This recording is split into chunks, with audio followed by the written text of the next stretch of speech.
Psicoflix, episodio 272.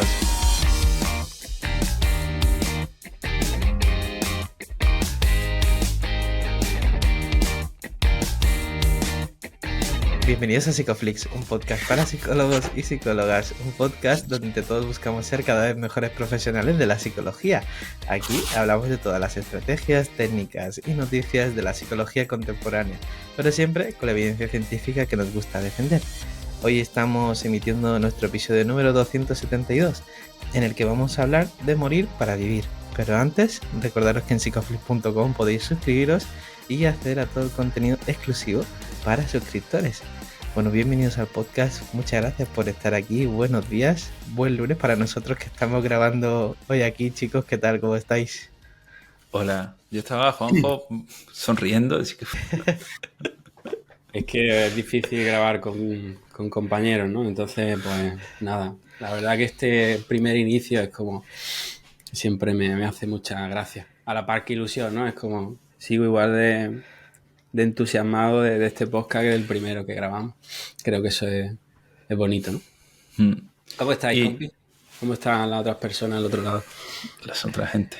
Bien, bien. Con lluvia. Yo bien también. Que creo que también, es... También. Que está bien que llueva. Hacía falta.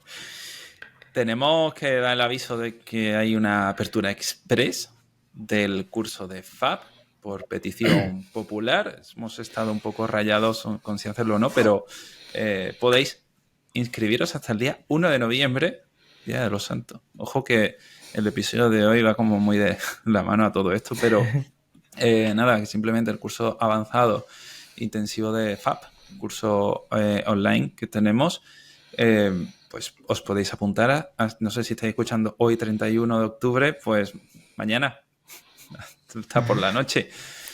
Nada, un poquito de FOMO y para adelante. Así que no me enrollo más. Bueno, yo no sé lo que es FOMO, Darío, pero está bien. Como llevamos todo el mes hablando de FAB y de pues mira, todo... el FOMO acompañado del HOMO, que no es nuestro editor. El FOMO es el Fear of Missing Out, el miedo a perderse algo, y el HOMO, que es ese Joy of Missing Out, que es para disfrutar, perderse las cosas, que cada vez hace más falta disfrutar de no llegar a todo. Que eso es un poco contrario a lo que nos dicen. Pues tiene mucho que ver con el episodio de hoy, ya que ha sacado el tema de morir para vivir. Y bueno, tanto el HOMO como el FOMO, como todo eso, ¿no? Vamos a intentar contextualizarlo. Vamos a hablar hoy de un tema que hemos coqueteado con el mismo desde hace, como sabéis, bastantes meses. Es un tema que a mí me ilusiona, me apasiona. El porqué del nombre. Últimamente estoy leyendo mucho a Jacques Derrida, ¿no? Y él habla de la presencia y la copresencia de manera alternativa, ¿no? Este autor sugiere que la presencia siempre está contaminada por la ausencia. Esto también lo hablaba Platón, ¿no? Y en términos de vida y muerte, significa que tanto la vida está marcada por la muerte y su ausencia, ¿no? Entonces, me gustaría empezar con una cita de Borges, de este libro que tenemos, que pronto vendrá el autor a Psicoflix, de Borges. La muerte es vida vivida. La vida es muerte que viene. La vida no es otra cosa que muerte que anda luciendo. Entonces, así para iniciar el lunes, de buena mañana... ¿Tú crees que luce? Porque eso que has dicho ahí de la muerte anda luciendo, ¿realmente crees que luce en nuestra cultura? Hay como dos postulados, ¿no? Para contestar esto me gustaría, porque está la vertiente heideggeriana, que es como muy, muy tétrica, y la de Schopenhauer y otros autores existenciales, y luego hay otra más ligera de los estoicos, que ahora están muy de moda, ¿no? Que creo que tienen mucha relación. Al mismo tiempo, cuando Heidegger, todo el mundo estaba preocupado por la técnica, por la ciencia, ¿no? Él volvió a replantear temas humanos, de decir, bueno, la ciencia está muy bien, pero nos vamos a morir. Entonces vamos a intentar, de alguna forma, apropiarnos de nuestra propia existencia. Y dentro de estos dos postulados, que uno puede ser el más heideggeriano, del cual yo soy bastante seguidor y partícipe, pero luego está la escéptica de Michel de Montaigne, ¿no? Que va un poco a desdramatizar la muerte, ¿no? No se trata de atormentarnos pensando en que vamos a morir. Y ahora veremos que en la medida en que hay una cita de Spinoza que dice: una persona libre en nada menos piensa que en la muerte. Y la sabiduría que emerge de ella no es una meditación de la muerte, sino de la vida. Es decir, cuando yo he empezado a trabajar este tema a un nivel más vital, personal, existencial, luego veremos qué aplicaciones puede tener en la práctica clínica, he pensado menos en ella. Es decir, que cuando uno está viviendo, ahí es lo que me refiero, que antes de morir ha habido una vida y anda luciendo. Si nuestra vida luce, probablemente yo no la tenga en mente. Esa es la derivada de Michel de Montaigne, de decir, la muerte es un episodio al final de nuestra vida que igualmente no es tan dramática, ¿no? En algunos casos puede serlo. Pero entonces, ¿para qué preocuparnos si cuando ella llega tú no estás, ¿no? Es una de las concepciones clásicas de todo esto. Aunque estas dos posturas sean divergentes o puedan serlo, yo voy a tratar de conciliarlas, ¿no? Además de otros autores, qué aplicaciones puede tener en ACT en cuanto a los ejercicios experienciales, las metáforas, las paradojas. La idea es movilizar a la persona a que pueda vivir, a que tenga un arrojo por vivir. Como sabéis, se utiliza en la clarificación de valores y bueno, pues si queréis vamos iniciando esta conversación, que sirva esto como preludio y bueno, pues... Muy bien. Fíjate, ¿no, Juanjo? Que nosotros nos conocemos desde hace ya pues, cerca de 11 años, van a ser ya, ¿no? Y el tema de la muerte creo que ha estado presente en muchas de nuestras conversaciones. Y en tu caso, ¿no? Sí que es cierto que la concepción de la muerte nunca ha sido desde una postura quizá evitativa, ¿no? Siempre la has tratado pues de frente, ¿no? Yo creo que todas las personas que te conocemos a tu alrededor es algo que has hablado de forma abierta. Y ya sabes que aquí siempre en el podcast nos encanta, ¿no? Ver la parte personal que entronca con los temas que elegimos, ¿no? Para cada episodio, ¿no? ¿Qué hay ahí en lo personal que te lleva a pensar o a reflexionar tanto sobre la muerte?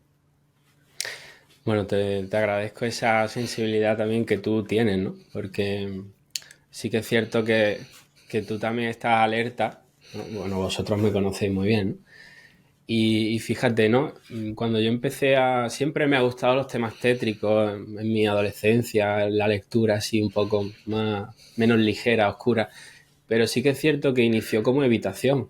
O sea, a los 19 años, cuando fallece mi abuelo, yo me di cuenta hasta entonces no había tenido ninguna pérdida significativa. Había fallecido mi abuela cuando yo tenía 10 años, pero realmente no era demasiado consciente, ¿no?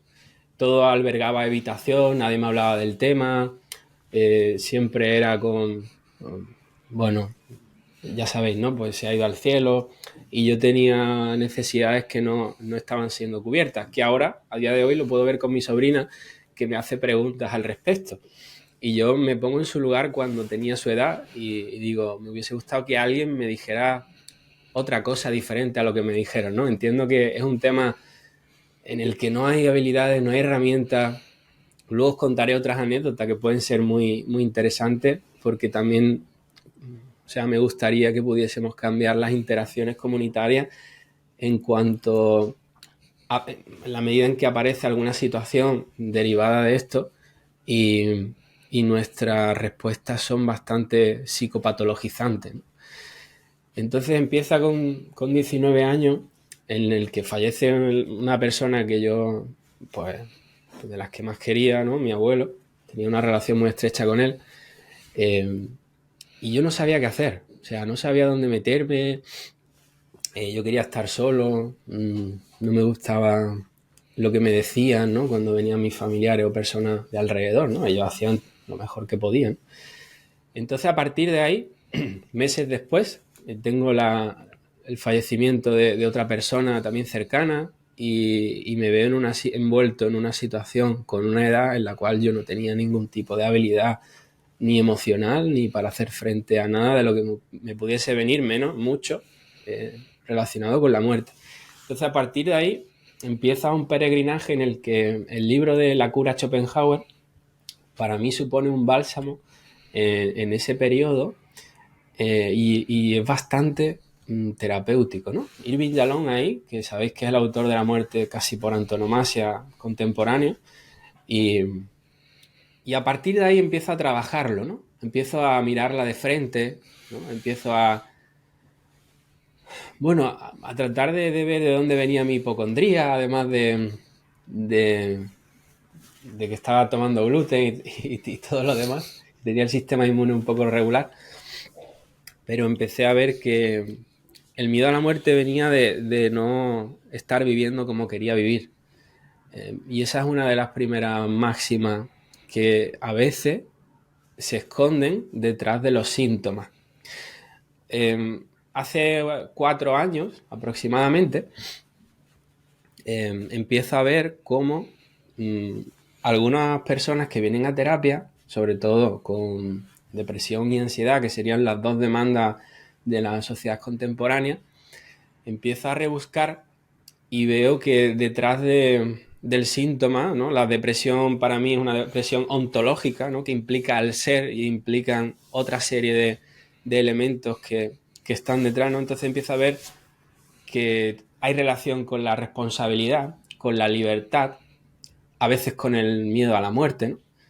Y en lo que escondía no era de esa hipocondría, por ejemplo, ¿no? Que yo me veo reflejado en algunos de los casos hace unos años, veo que lo que había de trasfondo no era miedo a morir, sino miedo a no estar viviendo, ¿no? En la medida en que trabajamos en terapia, que la persona empiece a desplegar otros pasos en otra dirección, empieza a desvanecerse el miedo a la muerte, ¿no?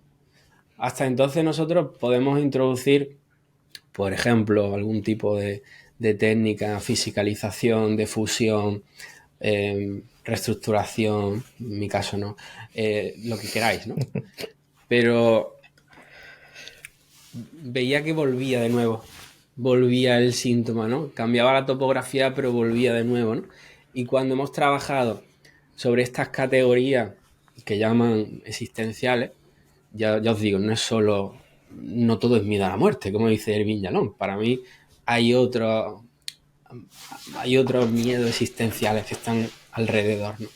Relacionados con la libertad, la responsabilidad, la soledad, el aislamiento.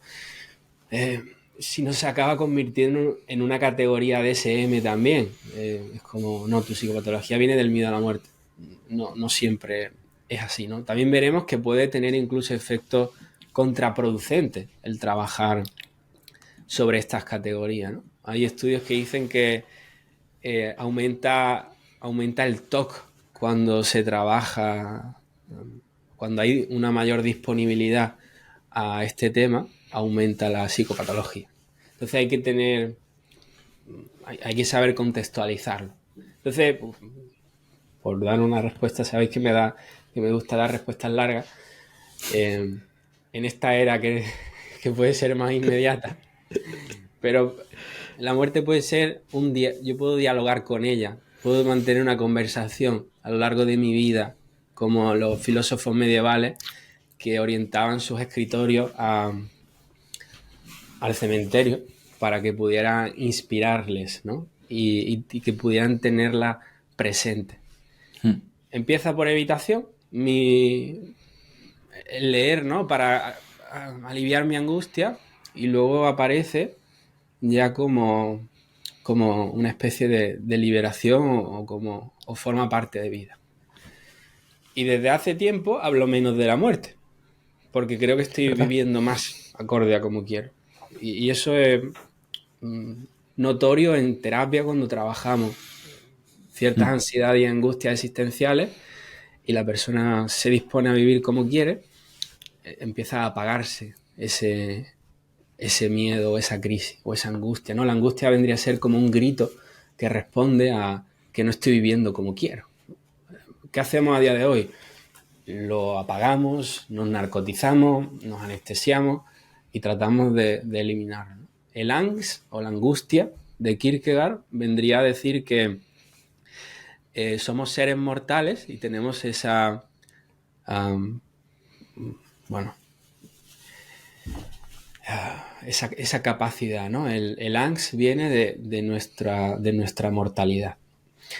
Entonces, supone a veces abrazar y dar un salto al vacío y arriesgarse y entender que esa angustia pues es un indicador de cómo quiero vivir.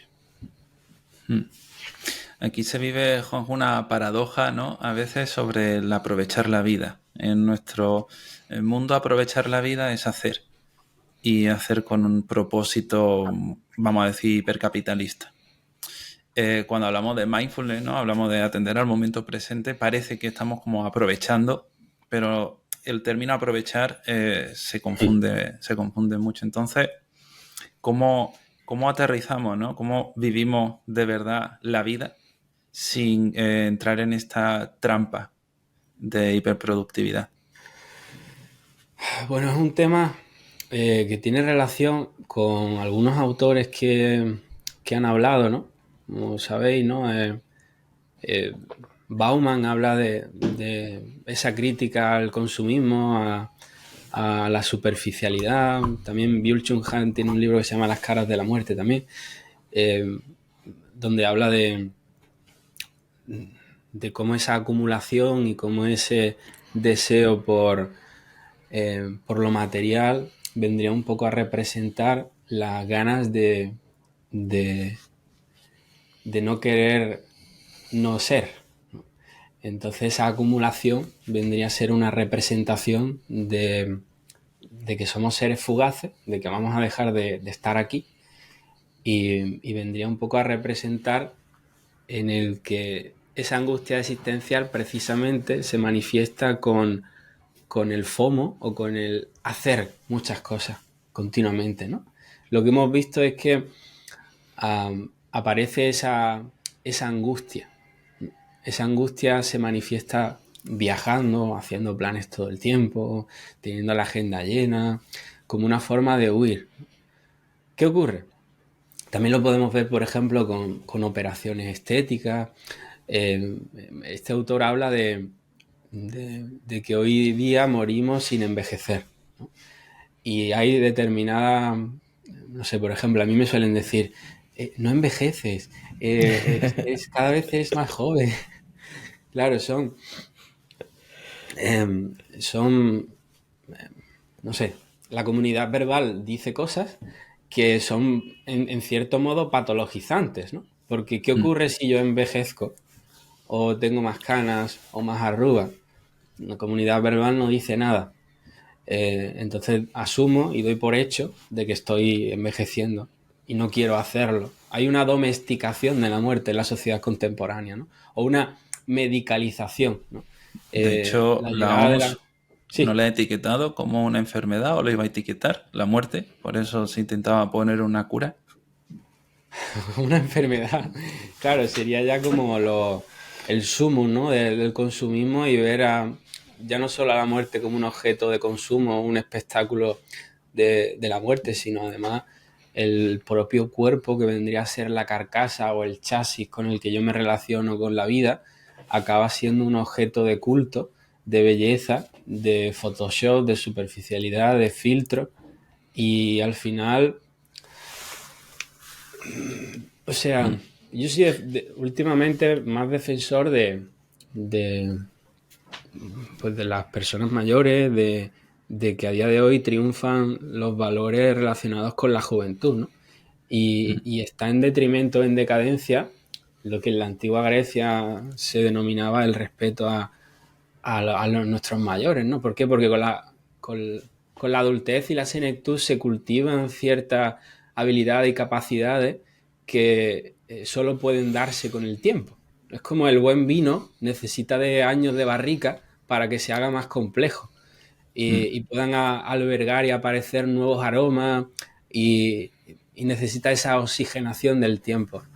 Pues como metáfora a la senectud, creo que la paciencia te da un grado y el paso del tiempo, si sabemos qué hacer con él, ¿no? Hay personas que envejecen y realmente pues siguen viviendo ajenas a la verdadera naturaleza, ¿no? Pero a mí el tiempo me ha dado mucha paciencia en el sentido de que hay cosas que yo siempre he tratado con mucha prisa de que lleguen y cuando veo a los jóvenes ahora, estoy hablando como si fuera un señor de 90 años, pero por dentro lo sé. Y es como, tranquilo, esto va a llegar. O sea, vas a tener trabajo, te va a ir bien, te vas a agotar de ver pacientes, tranquilo, ¿no? No tengas prisa por trabajar. Cosas que yo me veía ahí también, ¿no? Reflejado de querer tener siempre. Entonces, la búsqueda del éxito es también una forma de evitar la muerte. Es una forma de no querer establecer contacto con lo que realmente existe. Es una relación condenada al fracaso, ¿no? Porque por un lado estamos, o sea, el ansia por alargar la vida lleva nuestra historia desde hace ya mucho tiempo, ¿no? El pavo este, ¿no? El emperador Qin Shi Huang, ¿no? El de los terracotas, el que hizo los guerreros de terracota, se metía mercurio para vivir más. Cuando lo tienes todo, intentas tener intentas no tener lo que todo el mundo tiene, que es la muerte, ¿no? Claro, estamos como alargando el cuenco para a la vez meter más. Y eso que estabas diciendo, ¿no? De esa persona que dice, quiero que lleguen ya las cosas, ¿no? Ciertos hitos, el trabajo, el dinero, la casa y todo ese tipo de cosas, ¿no? Pero a la vez quiero aprovechar este momento porque mi forma física, mi salud y tal son las que podrían exprimir algunas experiencias. Entonces, no puedes tener las dos. No puedes alargar y a la vez llegar con ese aspecto joven y enérgico al final de la vida. Es decir, si dentro de 100 años vivimos 200, querremos llegar a esos 200 como chavales de 30 o de 40. Chavales de 40, ¿eh? Estamos ahí. Claro, es muy interesante lo que propone Darío. Y creo que hay que mirar un poco, es como yo siempre miro qué consume a nivel de formación esta sociedad, ¿no? Porque ahí es donde está la carencia, ¿no? Si la sociedad se forma en DBT, ¿qué condiciones y contingencias promueve la sociedad, ¿no? Y esa búsqueda de experiencia, como decía antes, del FOMO, del HOMO, ¿no? La felicidad, la búsqueda de ella, es el instrumento de tortura de la sociedad contemporánea. Entonces, esto vendría a ser una crítica a que una persona mayor ya es una persona que no produce en la era del hiperrendimiento, ¿no? Que nos obliga a estar siempre envejecimiento activo. Es una de las palabras de jubilación activa también. Jubilación activa, ¿no? O sea, ¿por qué? Todo relacionado con el rendimiento también, ¿no? Y creo que eso tiene mucho que ver con...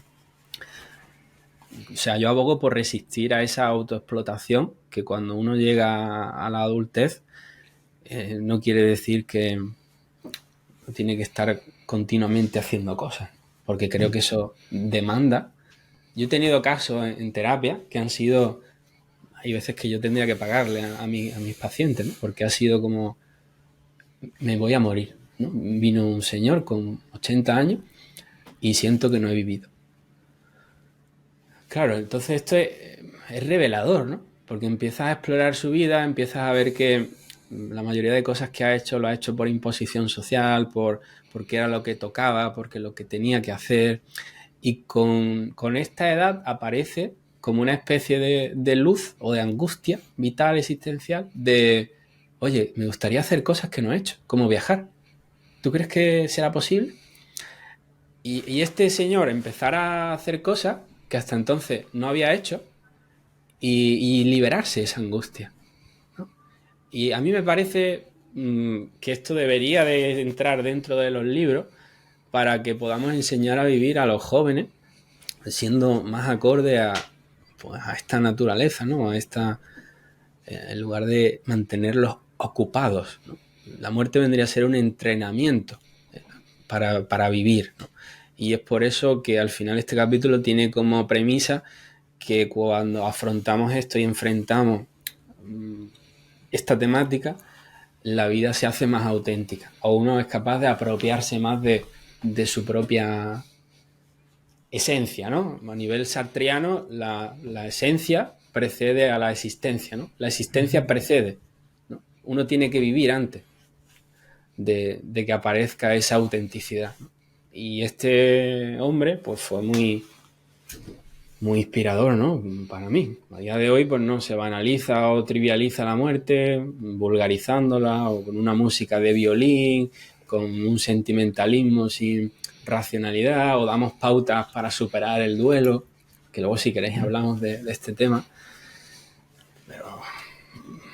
Sí, al hilo de lo que decía Darío, ¿no? Ahora justo hay un multimillonario que se llama, creo que se llama Brian Johnson, ¿no? Que dedica toda su vida, como es multimillonario, vendió algo de PayPal, pues se dedica su vida a rejuvenecer, ¿no? Y es la persona más monitorizada del mundo. De hecho, tiene un proyecto, ¿no? Relacionado con eso, ¿no? Esa obsesión por evitar morir.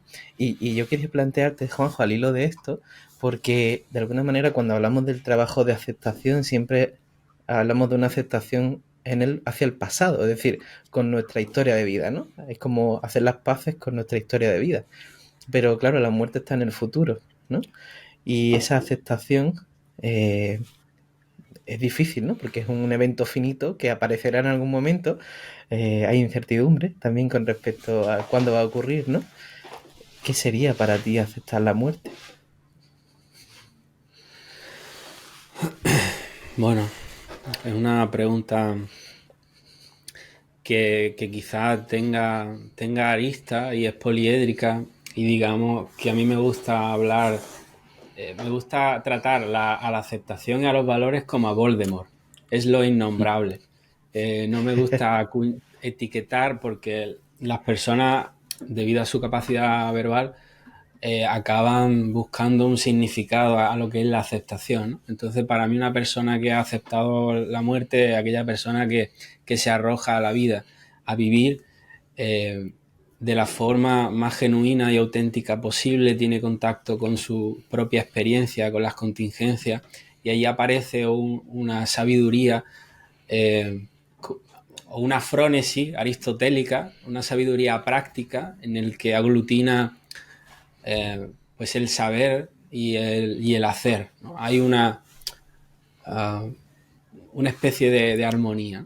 Entonces, para mí, la aceptación vendría a ser la consecuencia de actuar en una dirección determinada y al mismo tiempo uno está más como más despierto. Es como me gusta mucho la palabra existencialismo, porque si la desgranamos etimológicamente, vendría de exit, de salir, y de existere, que es tomar posición o partido. Mi propia definición sobre existencialismo vendría a ser, aunando diferentes nomenclaturas y definiciones, como la de vivir de pie fuera de la caverna, apropiándonos de nuestra propia vida. Entonces, el concepto en sí mismo de la muerte puede ser un catalizador de la autenticidad, ¿no? Para vivir esa vida en el que esa conciencia de finitud en la que aparece como una especie de software que tenemos instalado, incorporado y se activa en algún momento en el que tomamos ciertas elecciones y tiene que ver con la responsabilidad, ¿no? Tiene que ver con hacernos cargo. Para mí la psicopatología y los problemas psicológicos tienen relación con hacerse cargo de algo, ¿no? Con asumir cierta responsabilidad en algo, ¿no? Es decir, tomar esta decisión es dura, pero no tomarla, dime dónde te va a conducir a medio o largo plazo. Y tiene que ver con eso. Con el miedo a la muerte es como con la sequía, ¿no? Que abres el grifo y si no tienes conciencia de que el agua se gasta, lo tienes ahí y haces lo que haga falta, ¿no? Pero por otro lado, si te da mucha ansiedad esa sequía, acabas como yendo a la gota, ¿no? Y eso tampoco es del todo coherente. Encontrar ese equilibrio, a ese equilibrio más parsimonioso, vamos a decir, ¿crees que es posible con la psicoterapia? Encontrar ese equilibrio es muy interesante, ¿no? Porque durante mucho tiempo el tratar de buscar sentido o el autoconocimiento, ¿no? Que Sócrates cuando va al oráculo de Delfo, ¿cuál es el conocimiento más más profundo al que el ser puede aspirar, ¿no? El conocimiento de uno mismo. Entonces, la cultura actual, digamos que ha rebuscado demasiado dentro, ¿no? Y eso está generando problemáticas derivadas de la autoayuda y de todo lo que tenga el prefijo auto. Yo le pegaba fuego, ¿no? Así en confianza con nuestros oyentes, porque está generando, o sea, el autoconocimiento está en relación con el mundo y con otros, ¿no? Al igual que uno no puede ver la muerte en uno mismo, ¿no? Uno lo ve en el otro, ¿no? Diría algunos autores, ¿no? Y es ahí cuando uno puede empezar pues a tratar de desempolvar el contacto con el yo ilusorio, ¿no? Es como cuando tenemos una pérdida, los días siguientes tenemos como una mayor conciencia, es como quiero estar, como quiero vivir. Entonces, hallar ese equilibrio, para mí, es intentar no hallarlo o no buscarlo. E incluso eludir la búsqueda de sentido de la vida a veces puede ser muy terapéutico. Y esa fina línea de funambulista en el que, pues, si te vas al lado heideggeriano, es como hay dos tipos de existencia, la auténtica y la inauténtica. La auténtica, uno es capaz de saber de su propia finitud y eso le ha transformado en cómo vive y en cómo está en el mundo, ¿no? Es como el ejemplo que os puse en algún momento, no sé si lo conté en el podcast o en algún curso, de yo ir a la carnicería y ser el Día de los Muertos. Creo que ya hace el aniversario ahora.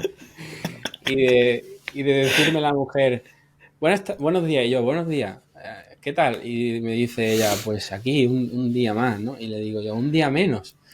Y se me queda mirando, se ríe la mujer.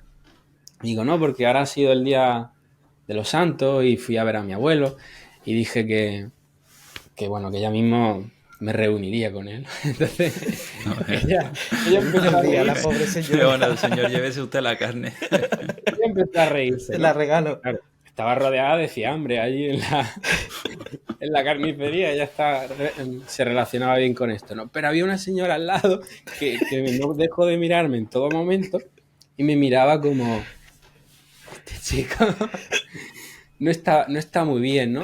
Y salió de la carnicería con una cara de verdad. Y ese es el problema, ¿no? Que el raro soy yo en el mundo, ¿no? Cuando muere un familiar, ¿no? Y yo digo, hay que llevar a mi sobrina a que se despida de su abuelo, todo el mundo me mira como, ya está con sus cosas tétricas, ¿no? Y creo que esta conciencia sobre la muerte, ya sabéis que hay en Oriente alguna, la meditación de la muerte, el pensar que cada noche es la última, que se puede utilizar como ejercicio dentro de ACLO. Si queréis, hablamos de algunas cosas o hacemos algún ejercicio experiencial. Pero creo que el ejemplo que iba a poner, ¿no? De ir a un funeral hace unos meses de una persona bastante cercana, como sabéis, y de la gente que venía a dar el pésame, todo eran cosas que eran contraproducentes y psicopatologizantes, ¿no?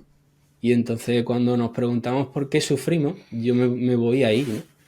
Es como, esta persona ha dicho que ya ha acabado con su sufrimiento, que menos mal que descansa en paz. Y esta persona me decía, es que quería seguir viviendo y tenía mucha vitalidad por vivir, entonces descansar en paz. Y cosas que uno dice, que ya os digo, no estoy culpando a la raza humana por no tener interacciones terapéuticamente efectivas o trabajar desde FAP, ¿no? Creo que a nivel social nosotros tenemos que hacer una mejor labor en cómo divulgamos esto, en cómo formamos en el colegio, en el instituto. Voy a poner otra anécdota.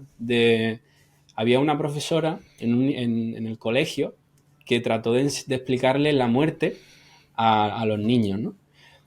A través de la planta, ¿no? Sembraron una planta y la planta pues moría, ¿no? Y a partir de ahí trataba de explicarle la muerte.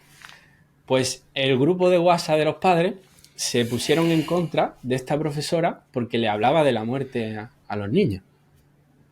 Y es como, creo que habría que mirar esto detenidamente, ¿no? Porque creo que puede salvaguardar la autenticidad y que vivamos vidas, además de más plenas, que realmente seamos más conscientes de que toda esa prisa, todo ese FOMO, todo ese JOMO, la muerte nos democratiza y al final todos acabamos en el mismo lugar.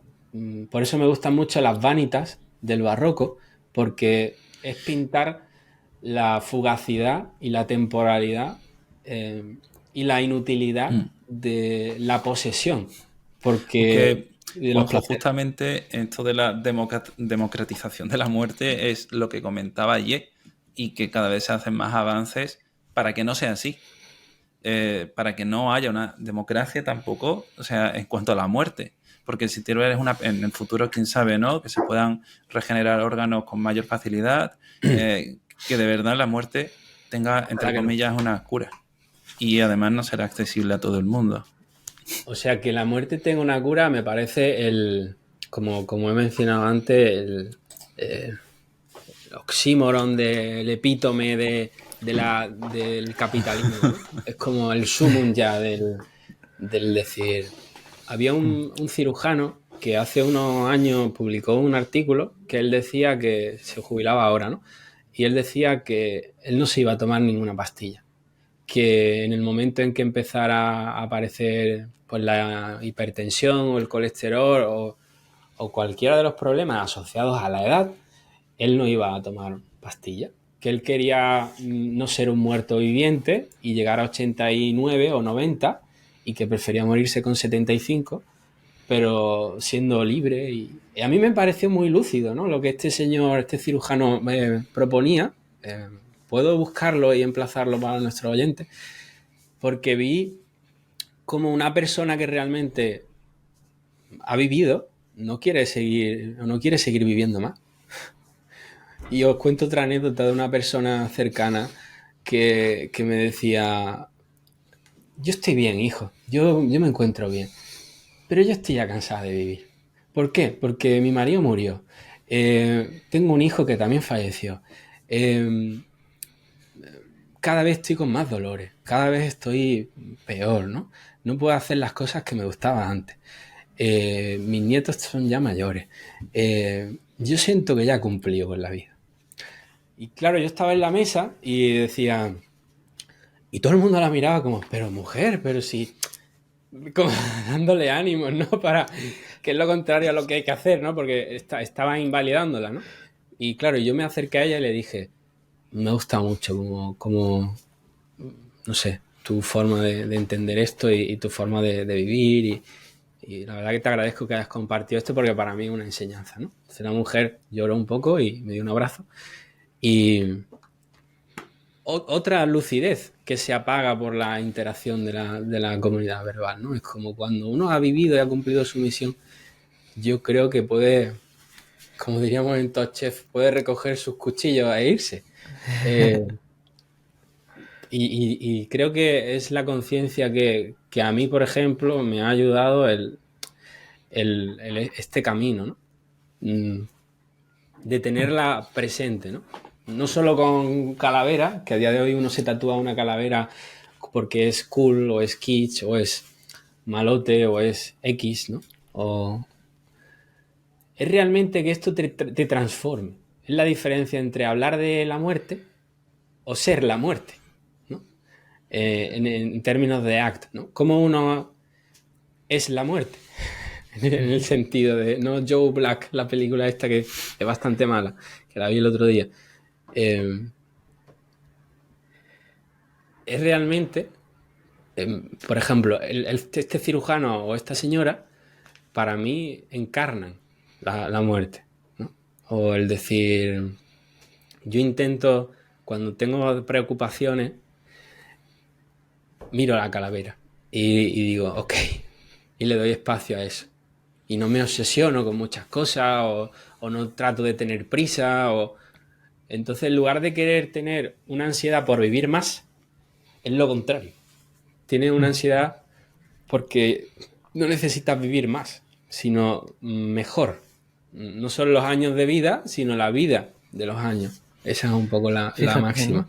Que hablábamos de autenticidad, ¿no? Y tú recientemente, cuando hablamos como terapeuta, ya no solo como persona, ¿no? Sino que eso, cuando uno lo encarna como terapeuta, uno empieza a vivir un poco más congruente, ¿no? Y en tu caso tú ahora has hecho un movimiento vital muy importante con respecto a la terapia, ¿no? Y quería preguntarte, ¿no? ¿Qué legado te gustaría dejar a ti? No sé si se ve. Es que se ha No se borrado. ve. Se ha borrado. No, está aquí, está aquí. ¿Ves? Es que no No se se ve ve. bien en la Vale. cámara. Sí, Vale. sí. Ahora, ahí sí. ¿Eso es una marca de ropa? Es un vaso, creo que no sé si es de De Scalper. Scalper, Me ¿no? lo Me suena regaló a mí Adri. eso. Que también esa es otra, ¿no? No Como han me pagado gusta la eso, ¿eh? muerte, todo el mundo me regala cosas de la muerte y mi casa parece un santuario mexicano. Podría vivir en un cementerio fácilmente. O sea, también quiero un poco ser honesto con lo que planteo y es como, yo no me he liberado, mi angustia por la muerte no se ha erradicado. También quiero decir que la aceptación no es algo que se alcanza, sino es un camino, ¿no? Es un viaje y para mí la muerte es esa conversación que yo mantengo en este viaje con lo que llegará en algún momento, ¿no? Entonces hay veces que hay que aceptar, yo lo digo mucho, aceptar que no acepto para dar paso hacia la aceptación. Hay veces que uno dice, ok, me voy a morir, estoy en paz, estoy viviendo como quiero, bien, pero al día siguiente te levantas atormentado, ¿no? O con insomnio, yo me levanto por las noches a las 3, 4 de la mañana y a veces me dan taquicardia y pienso, me voy a morir, tengo esta idea y me pongo a escribir un paper. Es decir, que no es una cosa que uno alcanza y ya, ¿no? Sino que es una relación. O sea, no es vivir, es como una pareja, ¿no? No es vivir en relación, sino relacionándose. Para mí podría hacerse esta equivalencia a la muerte. Entonces, con respecto al legado, durante muchos años me he obsesionado con ese legado, ¿no? Como una forma de autotrascendencia, que diría Víctor Frankl o Yalom, ¿no? Como nuestra existencia es mortal, pero nuestro paso por ella es inmortal, ¿no? Entonces uno se obsesiona con querer dejar legados, ¿no? A veces de manera inconsciente. Tengo hijos siguiendo la naturaleza, la evolución, la filogenia, la entogenia, etc. Escribo un libro, que a día de hoy es como, bueno, todo el mundo tiene un libro, ya no es tan autotrascendente, ¿no? Pero, no sé, me afilio a una ONG o trato de hacer algo prosocial, porque creo que tiene un cometido también que el legado sea comunitario, ¿no? El legado no es una cuestión auto, ¿no? En la que uno de manera snob trata de que le pongan una calle, ¿no? Porque eso es darle tributo al ego, ¿no? El acumular éxito, como digo, es también una forma de evitar la muerte. Entonces ese legado para mí se va a desdibujar. De hecho, mira, voy a contar una anécdota interesante. Que el otro día estuve en la feria de mi pueblo, ¿no? Y hacía como 10, 11 años que no iba, ¿no? O sea, no me gustan las ferias, la música no me atrae y no es mi entorno. Entonces yo me sentía como una cabra en un garaje. Esto la gente de Burgos no entiende mis expresiones andaluzas, pero sé que vosotros sí. Entonces, bueno, yo me imaginé, no bebí mucho, ¿no? Quiero decir también que no fue fruto de un delirio, ¿no? Pero claro, De mercurio. Me encontré con personas que hacía muchos años que no veía, 10, 15, muchos años, ¿no? Entonces me dio mucha ilusión porque aquellos que yo pensaban que no se acordarían o que no iban a detenerse a conversar conmigo o me decían cosas que eran muy, no sé, muy significativas, ¿no? Para mí fue como una vuelta al pasado, ¿no? Y estar rodeado de gente que quiero y de personas. Entonces fue muy interesante porque quizás aquellas personas que yo pensaba que más se iban a parar no lo hicieron y las que yo ni siquiera tenía ahí en mente se paraban y me decían cosas. Y claro, imaginando mi propio funeral, digo, igual lo que yo pienso que va a ser probablemente no sea. Y estén aquí estas personas que yo no tenía en mi día a día y aquellas que yo pensaba que sí, no. Entonces ese legado al final, en la lucha por el legado, cada vez está siendo más... me genera... tiene menos importancia, ¿no? Incluso me voy a esa parte de Nietzsche del mundo apolíneo y el dionisíaco, de la película de Otra Ronda, en la que intento incluso... antes quizás estaba más preocupado por el legado y por la parte apolínea recta sobre la sabiduría, la evidencia científica y demás, pero ahora estoy reconciliándome con esa parte más hedonista en el sentido de disfrutar de los placeres, que puede ser... O sea, mis placeres son leer. El otro día me decían, si te invitan a Gran Hermano, ¿tú irías? Y yo digo, si me invitan a Gran Hermano, lo tomaría como un confinamiento. Y me encerraría en un cuarto a leer. Y para mí eso es placer, eso es placentero. Casi parece que lo del legado responde más hacia los demás, ¿no? Así que parece una especie de miedo al rechazo extraño. Por ahí va la pregunta. Te quería preguntar precisamente perdona, Darío, lo veo como una trampa también del rendimiento, de que la sociedad trata de maniatarte y de orientarte a que dejes un legado, para que produzcas y rindas y bueno, por estés supuesto. entretenido, ¿no? Al igual que con el propósito, es lo mismo. Claro, cuando los propósitos se enredan en las palabras. No es lo mismo el miedo a morirse que el miedo a que se muera alguien. Quiero saber un poco tu experiencia con esas dos relaciones. ¿A qué crees que responden y si crees que el trabajo es diferente?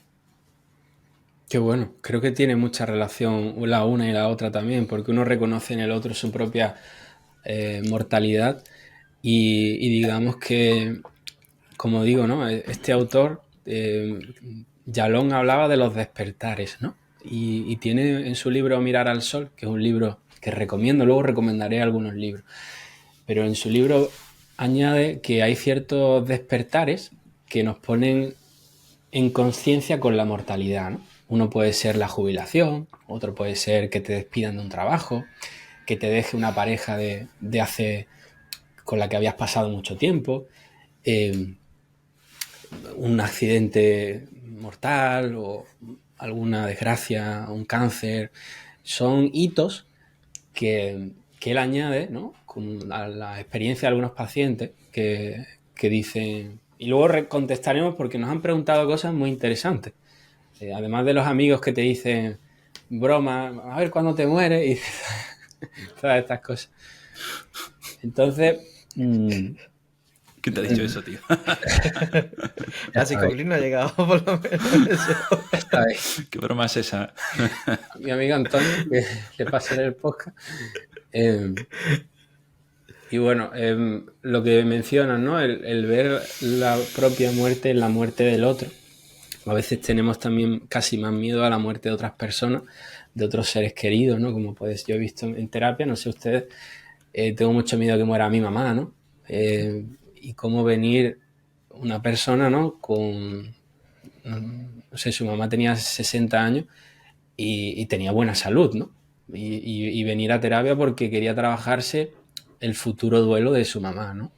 Y es como, ¿qué representa tu mamá para ti, ¿no? ¿Qué hay detrás de ese miedo, ¿no? a que ella no pueda estar en algún momento, ¿no?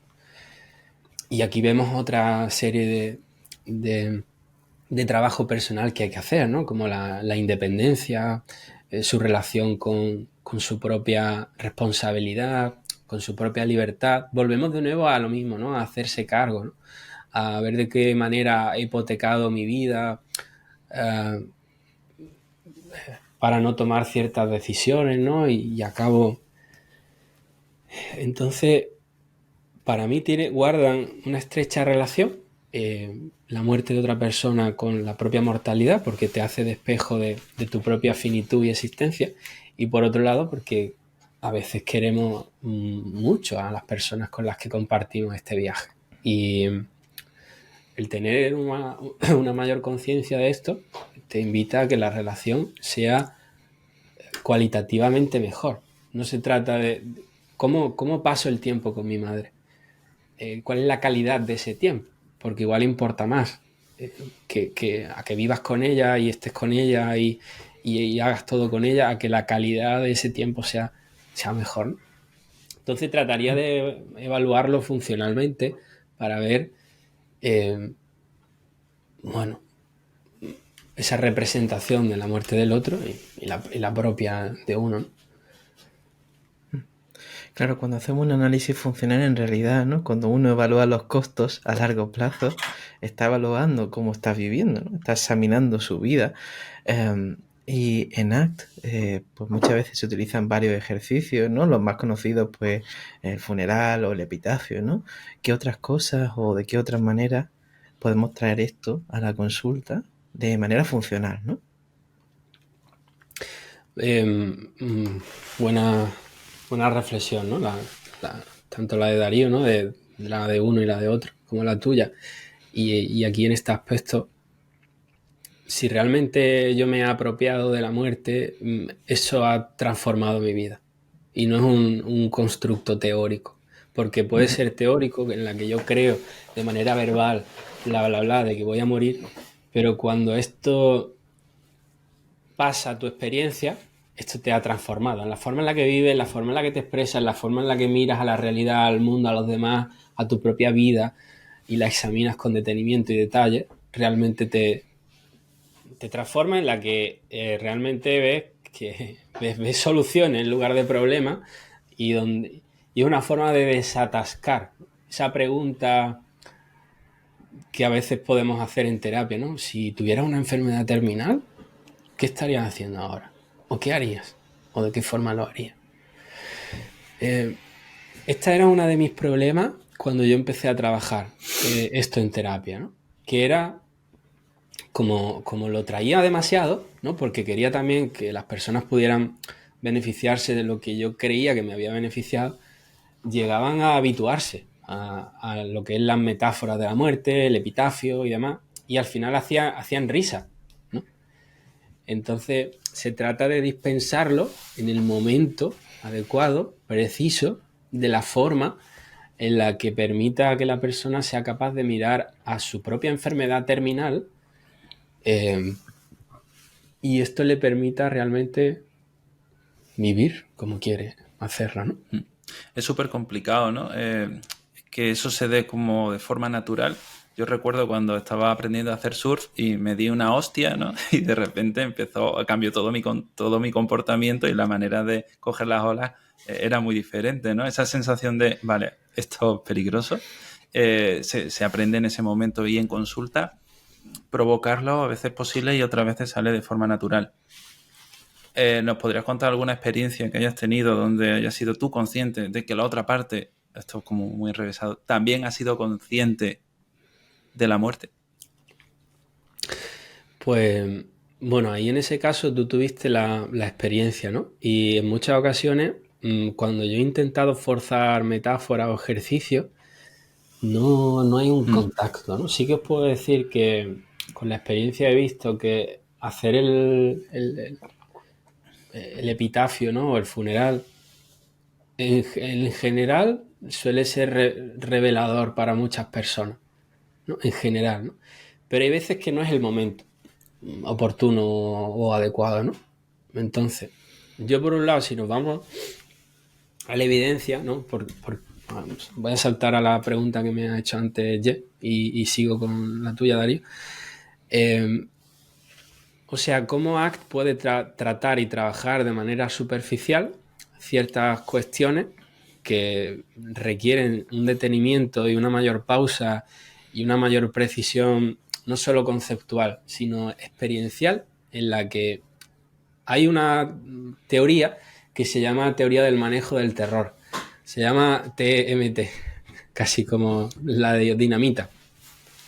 Entonces, esta teoría tiene algunos elementos que son muy peregrinos, porque le falta evidencia, pero luego tiene otras aproximaciones que son interesantes, ¿no? Y es como hay una relación entre la conciencia de muerte y el bienestar psicológico. Y creo que esto es interesante también cuando los terapeutas son conscientes de ciertas cualidades o condiciones existenciales, obtienen mejores resultados.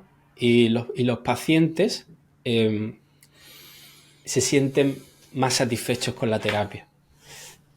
Entonces tiene una profunda relación el que el terapeuta puede estar alerta o consciente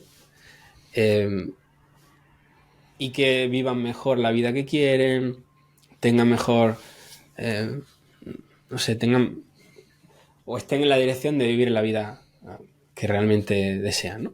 Entonces, esta teoría señala y destaca que la muerte es como una motivación básica que te permite o que aparece esa ansiedad existencial, ¿no? Y que nos permite tener la posibilidad de que nuestra existencia vaya hacia un lado o hacia otro. Y que la cultura es un amortiguador de ese miedo, ¿no? O un amortiguador de esa ansiedad. ¿Cómo? A través de la religión, a través de la ideología, a través de la creencia.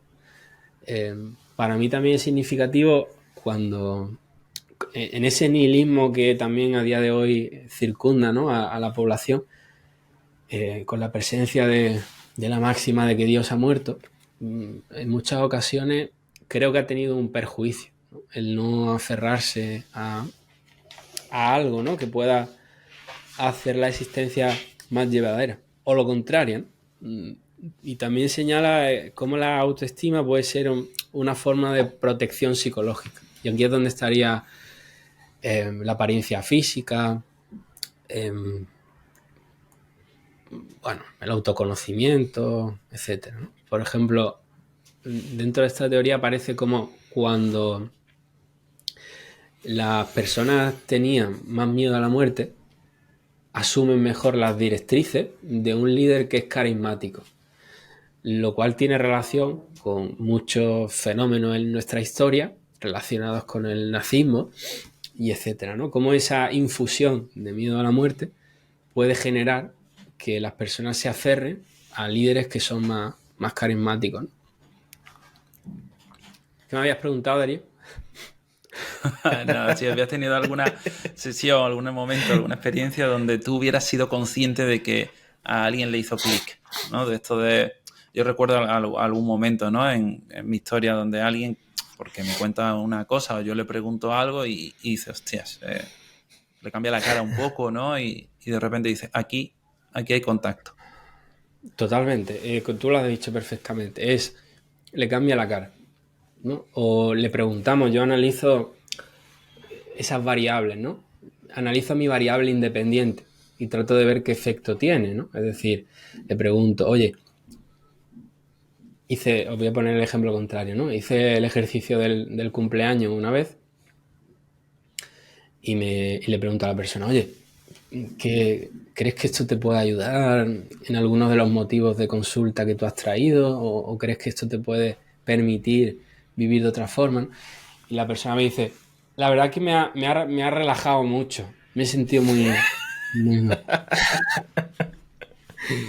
Claro, aquí vemos que no, mi variable independiente no ha tenido el efecto deseado, por tanto, tengo que probar y explorar otras cosas, igual no es el momento, tengo que volver a evaluar eso, ¿no? Pero había otros casos que le he hecho esta pregunta y me dice, lo tengo claro, no quiero seguir con mi relación. Y llegar a casa y dejar su relación. O dejar el trabajo. O cambiar de estudios. O mudarse de país. Porque había venido a tratar de buscarse la vida en España. Se encontraba muy lejos de su familia, que estaba en otro continente. Y era como, mira, mi familia es más importante que el trabajo, así que me vuelvo. Cuando se trabaja bien, hay cambios. Entonces, a mí me preocupa esa deriva de las terapias contextuales, de ACT, en la que se ha podido trivializar el trabajo, incluso con efectos iatrogénicos de ciertas metáforas, en la que no, ahora es esta metáfora. Y es como, la metáfora no es algo que uno pueda prever, ¿no? Es como cuando yo le preguntaba a mi madre, pero ¿cuál es la receta de esto? ¿Cuánto le echo a al pollo de vino? Pues no sé, hijo, lo que te vaya pidiendo. Pues algo así es la terapia, lo que te vaya pidiendo. Claro, ¿cómo entrena a terapeutas que no quieren hacerlo mal y quieren tener como una especie de salvavidas, ¿no? En cada sesión, ¿no? En cada terapia. Creo que aquí tenemos que formar a que abracen la incertidumbre, ¿no? Y a que estén ahí en contacto con lo que va pasando momento a momento. También en tu propia vida. Mira a ver qué va pasando momento a momento y ver qué quieres hacer. Hay personas que asumen, por ejemplo, que quieren, no, yo con mi pareja para siempre, ¿no? Y es como, lleva 4 meses. Es como... por un lado, creo que uno tiene que ser más humilde en el sentido de que todo es impermanente y ver, bueno, al servicio de qué está esa regla de para siempre, que dice la cultura, porque ya llegas a una edad y te preguntan, bueno, ¿tú qué? ¿Vas a tener hijos? Y como esa uniformidad también tiene relación con los problemas psicológicos, ¿no? El querer tener o parecerse a vidas que ya están hechas o diseñadas o prefabricadas, ¿no? Qué bueno escuchar toda esta autenticidad que se deriva de la conversación de hoy. Estamos llegando casi al final del episodio y ya sabes que siempre nos gusta también dejar recomendaciones de libros que para ti hayan sido significativos, o alguna serie, alguna película que esté relacionada con el tema, ¿no? De la muerte. Bueno, tengo aquí un saco de libros que ahora os iré mostrando. Quiero despedirme el episodio diciendo que será un placer compartir mi mortalidad con vosotros, compañeros, y que Psicofrío es un proyecto de vida y que ojalá que así lo sea. Y bueno, en este viaje, pues creo que me habéis ayudado, habéis sabido leerme, que eso dice mucho. Y a veces no es fácil y bueno, pues quería agradecerlo. Y bueno, también hay otra cosa que me gustaría, como sabéis, siempre he estado escribiendo cosas sobre la muerte, ¿no? Pero hablar sobre los rituales, porque me parece muy interesante no sé, por ejemplo, desde el Paleolítico ya hay como los neandertales tienen determinadas acciones o ritos. Por ejemplo, en Irak se han encontrado restos de flores, de intención ritual y de respeto, ¿no? Incluso en algunos animales, ¿no? Quiero también representar un poco esa muerte del rito que se está ocurriendo o está ocurriendo a día de hoy, ¿no? En la que la muerte... Sé que me he saltado la pregunta, pero tenía ganas de hablaros de esto, porque, a día de hoy se llaman parques cementerios, ¿no? Y están a las afueras. La muerte se ha quitado de la vida, porque es como uno va a un funeral y no tiene contacto con el muerto. El muerto está en una habitación, la caja cerrada, etcétera. Bueno, habría que ver todo esto también, ¿no? Entonces, viendo a cómo otras culturas pueden tener, también por el peso que tiene la religión, ¿no? En Ghana, como se anuncia una fiesta, entierran a la persona si era piloto en un pequeño avión, ¿no? O hacen alguna especie de memorándum o respeto. En México beben hay música, hay un pan que se llama pan de muerto, cantan calaveritas literarias, en Nueva Orleans hay jazz, en Indonesia hay una región que se momifica y viven en el salón, se le ofrece incluso whisky a mis antepasados, ¿no? Es como, aquí está el abuelo. y bueno, puede ser un poco macabro o no, no sé, tampoco quiero traer estas tradiciones que igual chocan demasiado con nuestra cultura, pero para mí a nivel antropológico creo que nos puede permitir tener otra mirada, ¿no? En Madagascar, por ejemplo, hacen procesiones, desentierran a las personas y hacen procesiones una vez al año, ¿no? A mí me ha parecido bonito y poético incluso, e incluso filogenético, ver cómo creo que eran los elefantes, volvían a las tumbas, ¿no? Y cubren con hojas al elefantito muerto, ¿no? Lo tocan con la trompa, hay como una especie de respeto, ¿no? Los delfines también, que empujan el cuerpo durante un tiempo, ¿no? Como una especie se aferran, ¿no? O las ballenas, o los chimpancés también, por ejemplo, permanecen como en silencio, hay como una especie de vigilia, los bonobos, los gorilas. ¿Qué animal más se me queda por ahí? Los cuervos se reúnen en grupo. Bueno, las jirafas. Entonces me parece interesante cómo también hay un respeto y cómo el ritual está incluso insertado en el reino animal, ¿no? Y creo que a día de hoy se están perdiendo los rituales, ¿no?